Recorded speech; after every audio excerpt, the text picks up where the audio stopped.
And welcome back. This is day number 2 of the Magic the Gathering Advent Calendar that I went and built over the year, getting a few packs at a time. So, today we're having a look behind door number 2, and we have Innistrad Midnight Hunt. The classic Innistrad set, of course.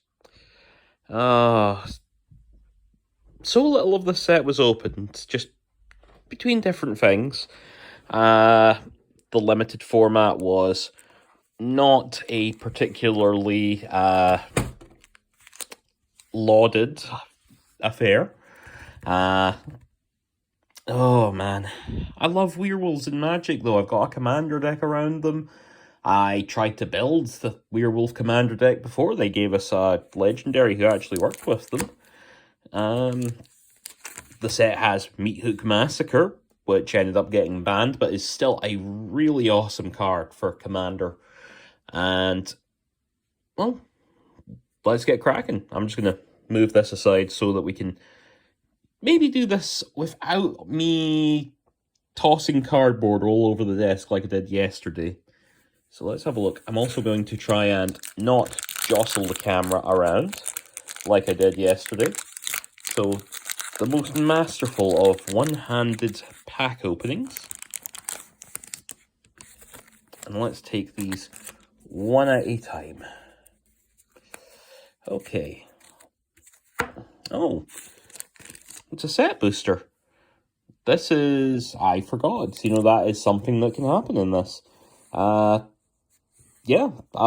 After obviously Zendikar onwards for Zendikar Rising, some of these can be set boosters. So there is the chance of something strange and weird. Let's find out. The full art black and white lands of Innistrad. These were really lovely in concept, but they are confusing as anything. Sitting across the table at the commander game, seeing someone with them and wondering, wait, what lands do you have open? The nice kind of glossy blue and other colours were nice, but still just really hard. Has not stopped me using these lands for my green-black insect deck, however. Falcon Abomination. 3 mana gets you a 2/2 flyer. And there's the battlefield. You create a 2/2 black zombie creature token with Decayed. Decayed was a strange idea. It's very flavorful. All of your zombies, being masses of rotting flesh falling apart. But it felt like it was missing something. It felt like, you needed a sacrifice outlet to really get the best out of them. So, there were so many cards that were just, this is a card with Decayed stapled onto it. Case in point, Flip the Switch. 3 mana for an instant, counter target spell unless its controller plays 4. Create a 2/2 black zombie creature with Decayed. Yeah, I'm wondering now, because obviously set boosters, although they're supposed to be random, they always seem to have kind of a theme. So, am I going to find another blue card or another Decayed card behind this? Well, I was right in the first one then. Secrets of the Key.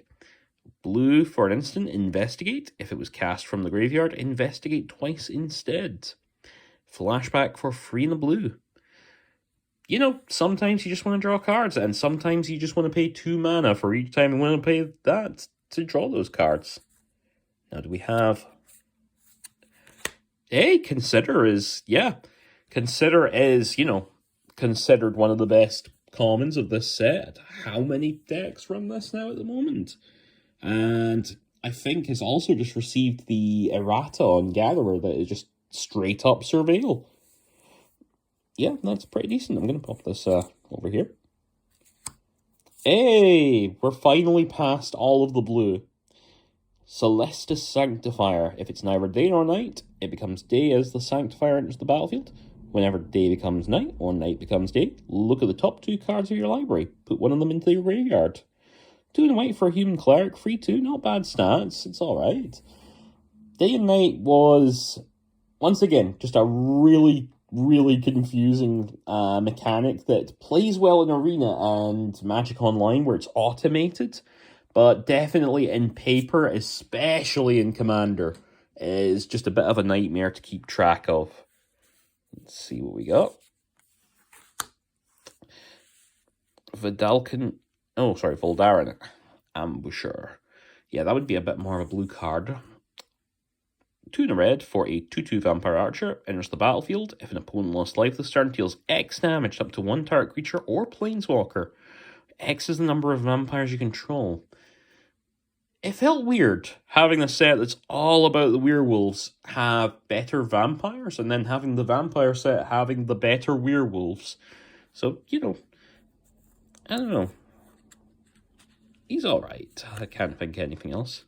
Foul Play. Destroy target creature with power 2 or less. Investigate. 1 and a black for a sorcery.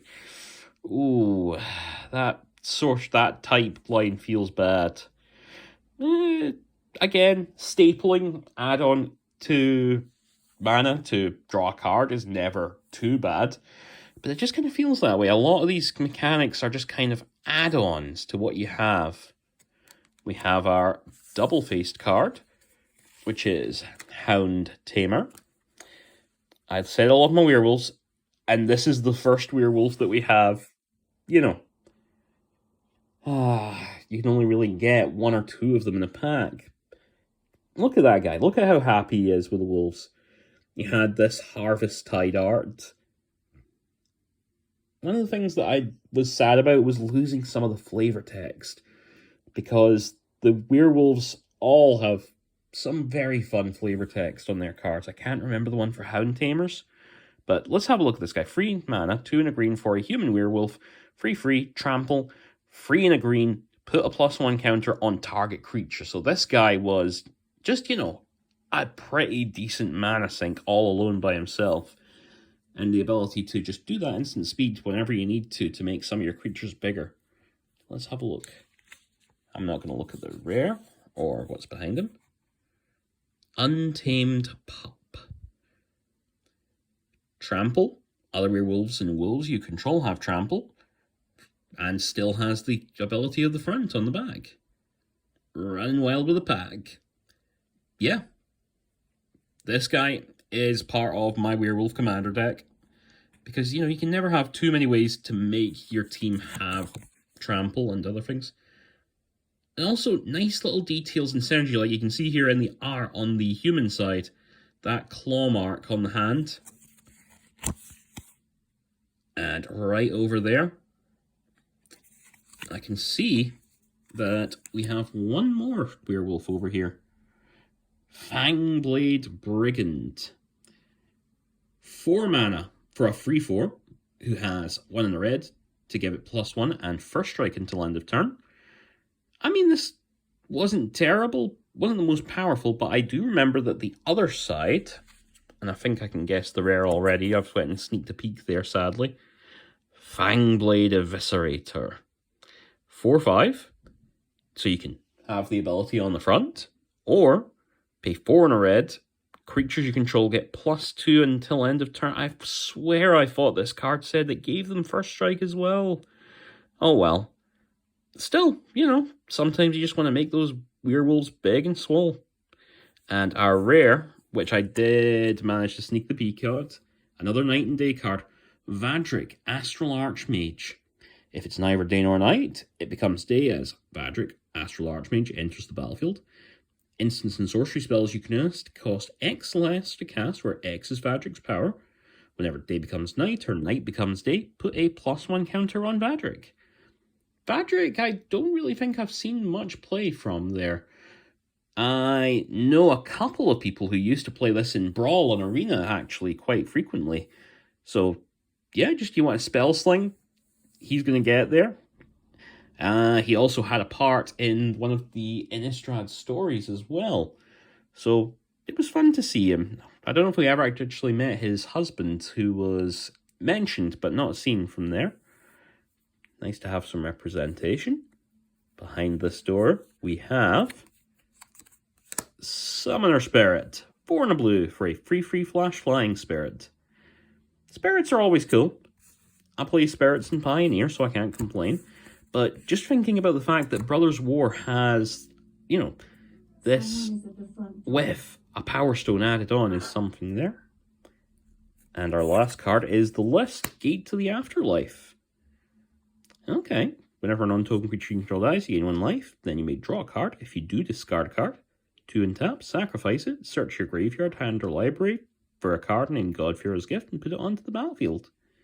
If you search the library, shuffle this, activate only 6 or more creatures in your graveyard. Well, we didn't get anything amazing once again, but here's hoping that we find something tomorrow. See you then.